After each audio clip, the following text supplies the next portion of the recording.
La Virgen del Rosario de Chiquinquirá, como su nombre le indica, pues es la Virgen, Nuestra Señora del Rosario, que viene por fe y por devoción de España.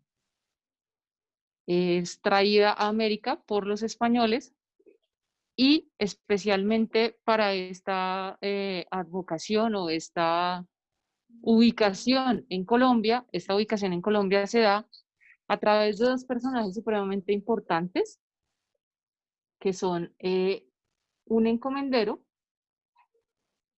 que se llamaba Antonio y un fraile que se llamaba Andrés.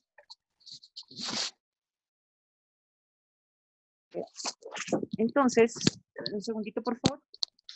Acá. Ahora sí.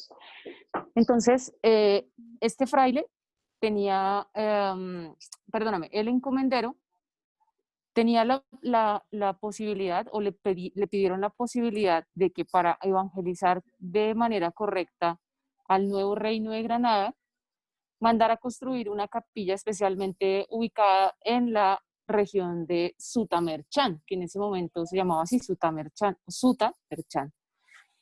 En ese momento, este encomendero pues ubica un sitio para en una choza de madera poner, digamos, como la capilla de oración de los indígenas y darle como un nuevo aire a la evangelización. Esto fue en el año 1500, espera, porque se me olvidó, 1560. Entonces, este encomendero, que era Antón de Santana o Antonio de Santana, manda pintar a un pintor español que se llamaba Alonso Narváez en la ciudad de Tunja, manda a pintar el cuadro y se lo entrega a un fraile colaborador que era Andrés de Jadraque, el colaborador que se encarga de ponerlo en la capilla. Este pintor, Alfonso Narváez, básicamente es un pintor reconocido de la época que se dedicaba solamente a hacer íconos, entonces, o pinturas religiosas. Se le pide que haga la imagen y entonces se coloca en esta capilla. Esta capilla tiene techo de paja y la imagen, como fue elaborada con pinturas y sobre algodón de los que usaban los indígenas para su vestimenta y con pinturas naturales, empieza a filtrarse por el techo de paja el agua y básicamente se empieza a deteriorar. Entonces, para el año de 1562 estaba la capilla expuesta, pero empieza hasta el año 1574, ya se deteriora totalmente y la retiran y prácticamente la tiran, la botan, ¿sí? Queda la imagen en muy malas condiciones y vienen cierta cantidad de hechos y acontecimientos históricos, pues como que se relacionan con la imagen. Entonces, esta imagen fue llevada después a una casa de heredad de Antonio, ¿recuerdan el encomendero? Antonio de Santana, que era como buen encomendero, tenía bastante dinero usurpado de impuestos y compró con eso varias tierras, entre ellos fincas muy cercanas a la villa de Sutamerchán en el pueblo de Chiquinquirá. Este personaje es famoso porque está casado con una mujer. Cuando él tiene riesgo de perder su matrimonio, pide permiso para ir a rescatar a su mujer de España y traerla. Esta mujer llega a las fincas de Chiquinquirá y se instala allí en una casa hacienda donde encuentra el cuadro o la tela en la que estaba el cuadro, la tenían para secar el trigo. Ella pues muy dolida inicia como la protección de esta tela y la pone en un sitio especial. Esta mujer se llama María Ramos. Recuerden que estamos en el año 1574, donde la tela es llevada a Chiquinquirá, y en el año 1586 ya María Ramos entra en la historia y empieza toda la historia de la renovación del cuadro. ¿Qué momentos históricos han marcado o ha marcado la imagen de Nuestra Señora de Chiquinquirá para Colombia? En 1560, como ya lo dijimos, comienza en serio o a tomarse en serio la evangelización de los pueblos indígenas y para esto se manda a pintar el cuadro que después está en la villa de Sutamerchán. En 1586, cuando el cuadro se lleva a Chiquinquirá, es una época de reorganización social entre razas y viene también la ruina, algo muy importante para la historia de Colombia, y es la ruina de Cartagena.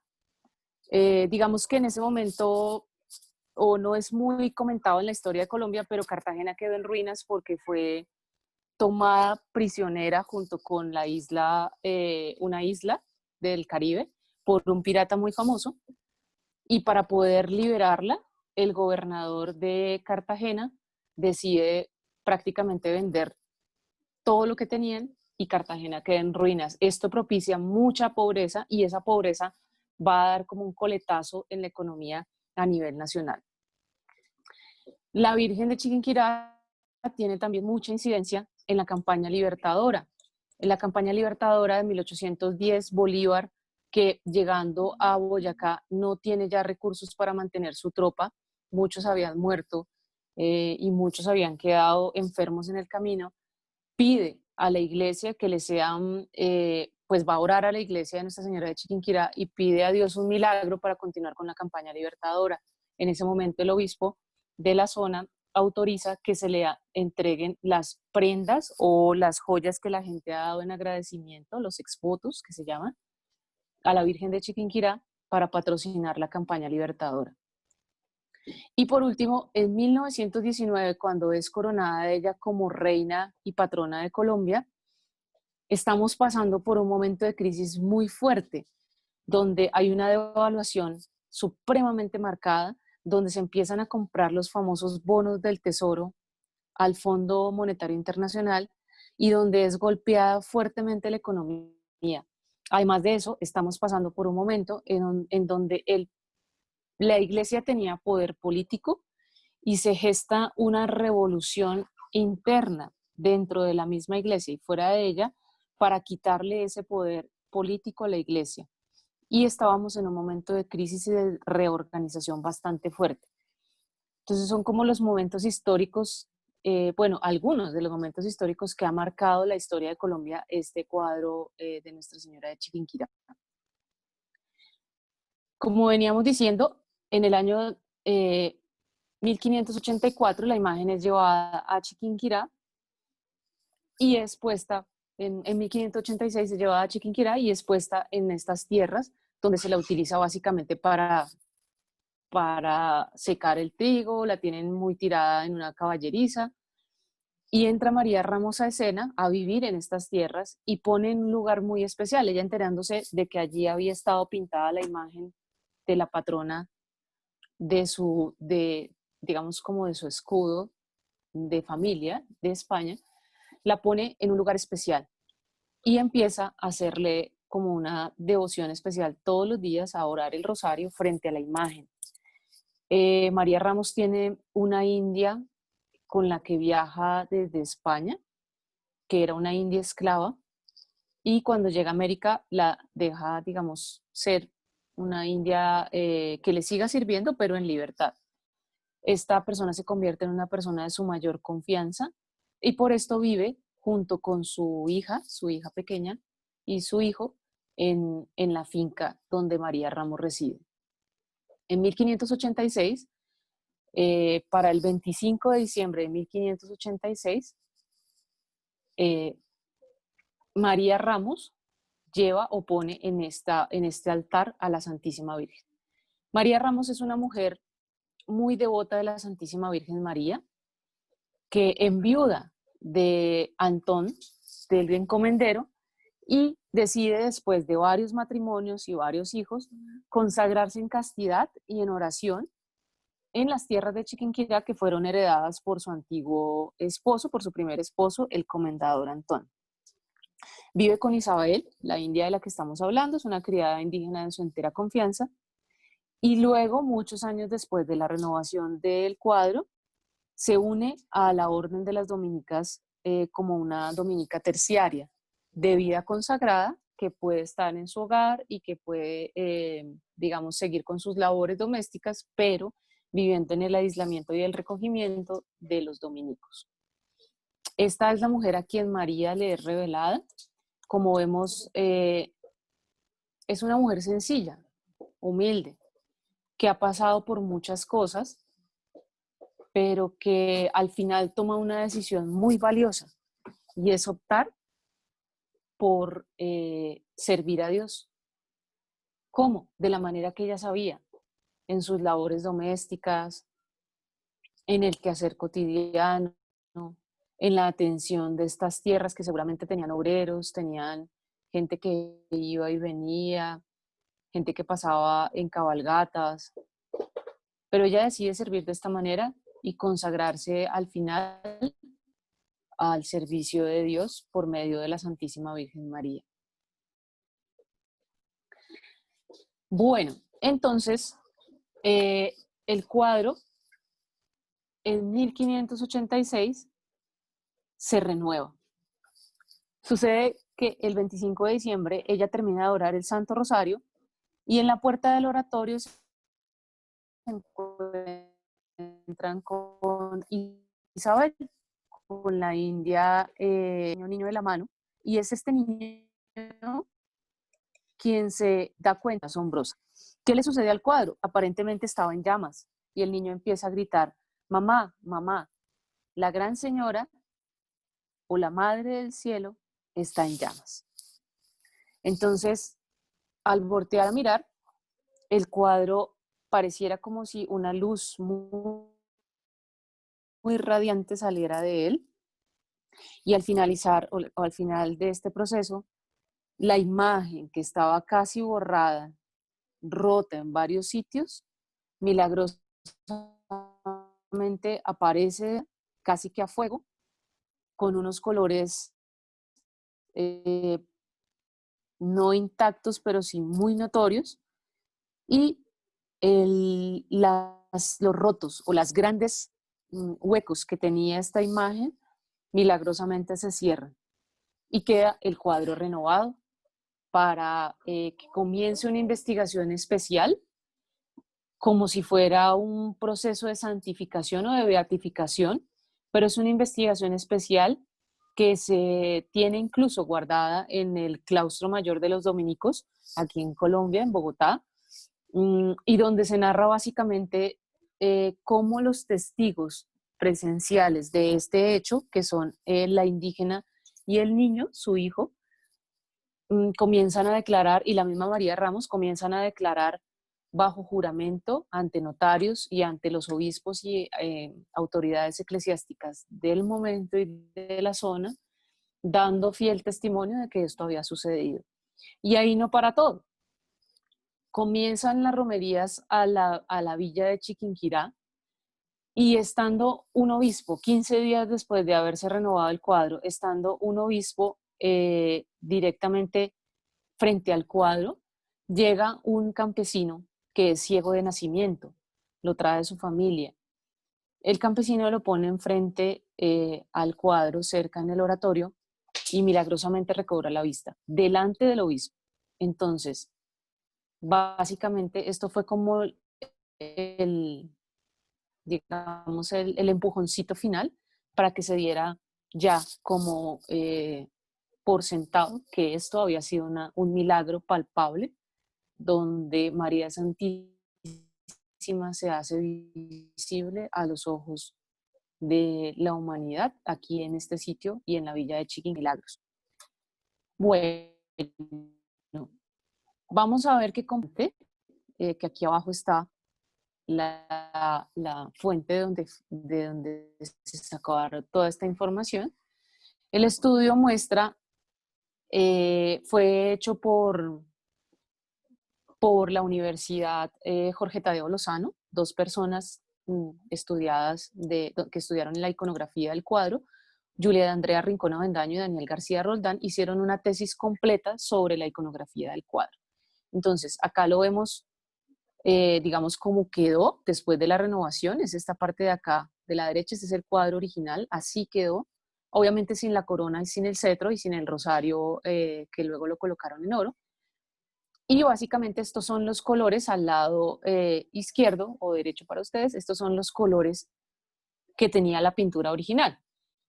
Entonces, lo pongo de esta manera, pues para que podamos apreciar muchas veces, en el cuadro original, pues es un poco borroso y no se aprecian algunos detalles importantes, como por ejemplo acá, que se ve el niño Jesús sobre el libro que trae San Antonio en la mano.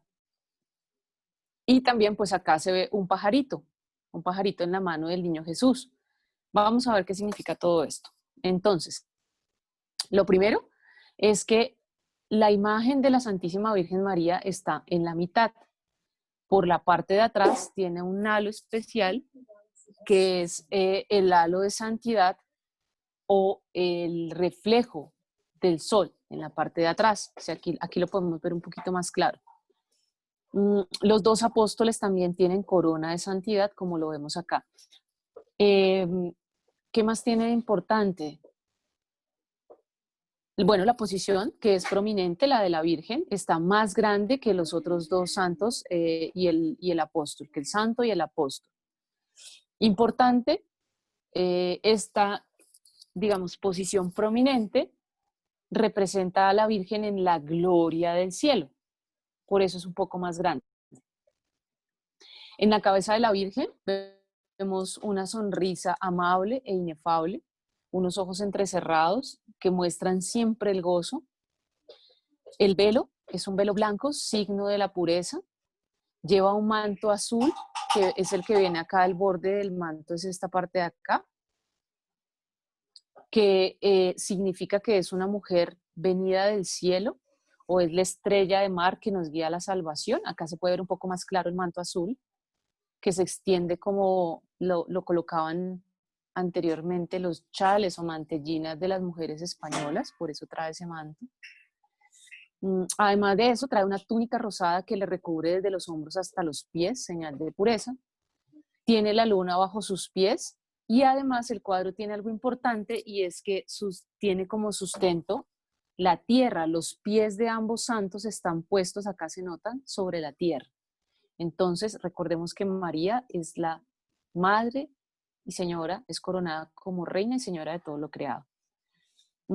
Tiene a su lado un apóstol, que es San Andrés, que está acá, que está al lado izquierdo. Curiosamente, el apóstol, que es seguidor directo del Señor, debería estar al lado derecho. Y tiene a su lado, al otro lado, un santo que es San Antonio de Padua, que debería estar al lado donde está San Andrés, que es el que carga la cruz. ¿Por qué sucedió esto? Esto es, ¿recuerdan cómo se llamaba el encomendador? Antón, ¿recuerdan? Antonio.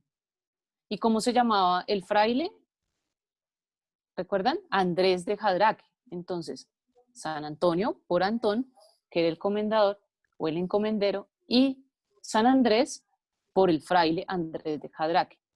Quedan curiosamente a lados contrarios porque en ese momento, pues, ¿quién era la figura política más representativa? El comendador. Total, él era el que ponía la plata y mandó a hacer el cuadro, pues quedó al lado derecho, que debió ser al revés. Litúrgicamente debió ser al revés.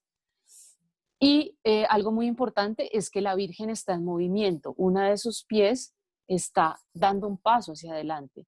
Esto significa, como sucede en muchas advocaciones o en muchas imágenes, como por ejemplo la guadalupana, también está dando un paso hacia adelante, ¿sí? Esto simboliza que María siempre va a nuestro encuentro, pero finalmente nos pone en los brazos de su Hijo. Hay unos elementos importantísimos de evangelización dentro del cuadro y que se relacionan con los dogmas marianos. Entonces, lo primero es la rama de olivo que sostiene San Antonio.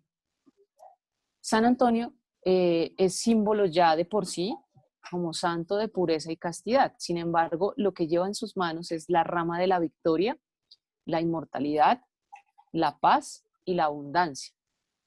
Es importante destacar que San Antonio en este cuadro tiene la capucha puesta. En muy pocas imágenes se le ve a él con la capucha puesta. Esto significa castidad.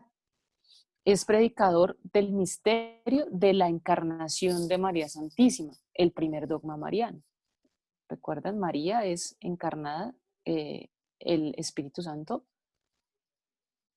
la hizo a ella libre de pecado desde su encarnación o desde su concepción. Las túnicas son de color rosado, que significa pureza. Ambos, el santo y el apóstol, llevan libros en la mano, lo que significa la evangelización por el mundo. El apóstol lo lleva abierto, lo que significa el evangelio de Cristo hacia la humanidad. Y el santo lleva el mapamundi. El niño Jesús sostiene el mapamundi. No es muy claro acá, pero realmente es pequeño, pero sostiene un globo terráqueo, el niño Jesús, o el mapamundi. María es intercesora y se demuestra a través del Santo Rosario que pende de su manita. Así como el niño Jesús, también de una manita le han colocado el Santo Rosario. Realmente acá iba, era un hilo, pero pues se veía mejor, luego le colocaron el rosario.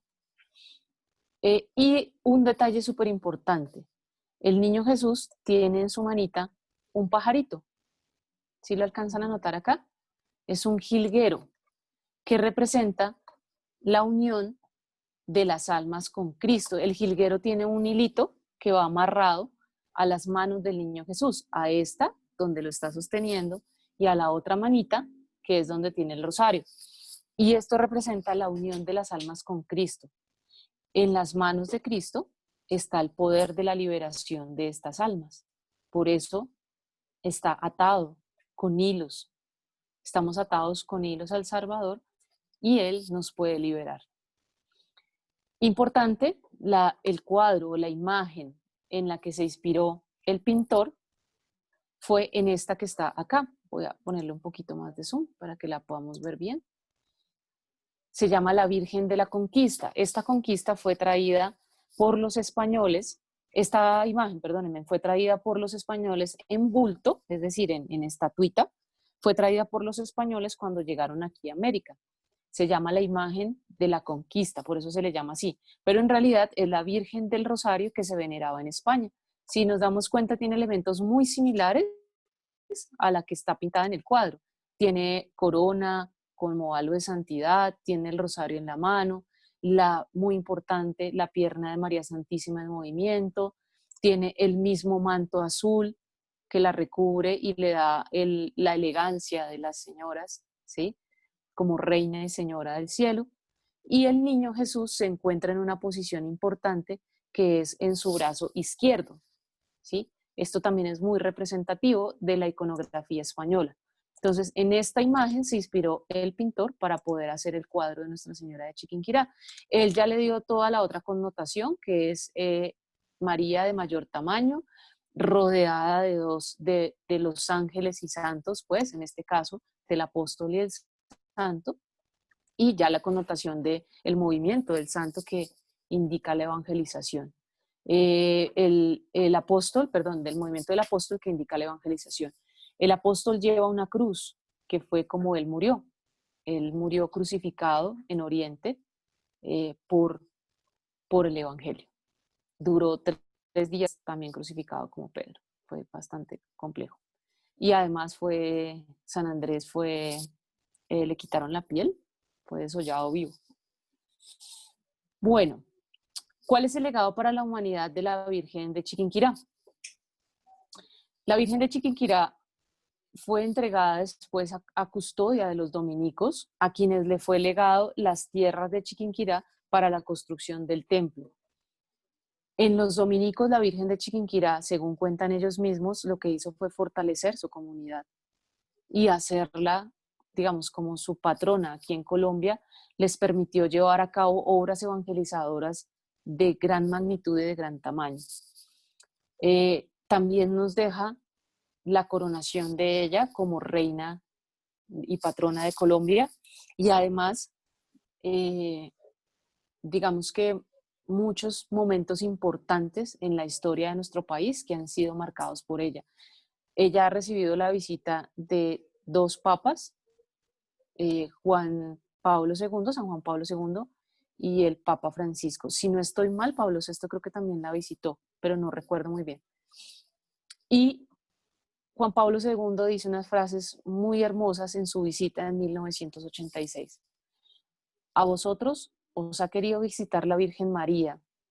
Más aún, quiso quedarse entre vosotros y con todo el pueblo colombiano como madre llena de ternura, decidida a compartir sin desmayo vuestros sufrimientos y alegrías, dificultades y esperanzas. ¿Cuántas veces ella, invocada con urgente necesidad ante esta imagen, ha dejado su santuario para ir a remediar las calamidades y penas de sus hijos, llevada por la misma solícita caridad con que fue a visitar a Isabel? Sí, es verdad. Muchas veces ella, cuando la invocamos frente a esta imagen, ha dejado todo por ir a visitar nuestras casas, las casas de los campesinos laboriosos, que muchas veces fueron a visitarla y que incluso cuando se construyó el primer templo, se llamaba el Templo del Pozo, en Chiquinquirá, ellos colocaban sus asadones y las primicias de las cosechas frente a la Santísima Virgen. Y esto también hizo que se deteriorara un poco el cuadro. Sin embargo, esta reflexión es muy linda. ¿Cuántas veces ella, cuando la invocamos, sale presurosa como salió a las montañas de Incarín a encontrarse a la casa de Isabel? Asimismo, sintamos hoy que ella nos visita en nuestras casas cada vez que nosotros le clamamos y cada vez que la ponemos de presente a ella, nuestra reina y patrona. Por último, que me llama mucho la atención y que me deja a mí o me cuestionó mucho o me impactó mucho, esta oración de María Ramos. Era la oración que ella siempre hacía todos los días frente a esa tela vieja, rasgada, que así a veces puede ser también nuestra vida. Nuestra vida puede ser una tela vieja y rasgada, tirada quizás en el rincón más feo de un sitio, utilizada para lo que no corresponde. Pero en medio de todo esto, allí está la imagen de la Reina del Cielo. Y allí también está en nuestras vidas la imagen de Dios. Somos imagen de Dios. Y aunque esté tirada nuestra vida quizás en un rincón, hay alguien que en algún momento ora por nosotros para que Dios mismo nos rescate y nos ponga en un lugar privilegiado. Y esta era la oración que ella hacía siempre. ¿Hasta cuándo, rosa del cielo, habéis de estar escondida? ¿Cuándo será el día en que os manifestéis y dejéis ver a lo descubierto, para que mis ojos te regalen en su soberana hermosura, que llene de gustos y alegrías mi alma? Y es como la pregunta que a mí me quedaba, ¿no? ¿Hasta cuándo quizás nosotros vamos a dejar traspasar esa gloria de Dios? ¿Hasta cuándo nosotros vamos a ser realmente semejanza del cielo? Bueno, pues si somos nosotros mismos o si conocemos a alguien así, pidámosle a ella, a María Santísima, que nos permita renovar nuestra vida y que nos permita ser imagen real y verdadera del cielo, y que así como María Santísima resurgió en este pedazo de tela vieja, también pueda ser grabada y resurgida en nuestro corazón para asemejarnos más a su Hijo Jesucristo. Entonces,